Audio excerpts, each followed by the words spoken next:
mostrar como que faz o fogo do caçador, a fogueira do caçador.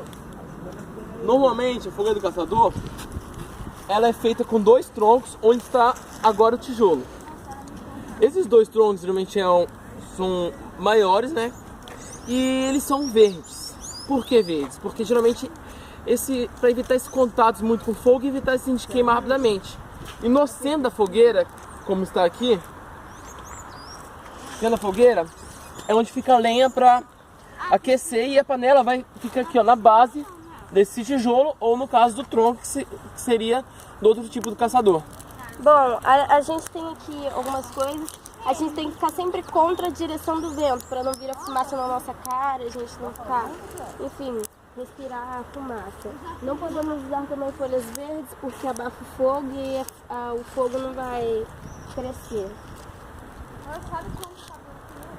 Pode fechar. Aqui mesmo.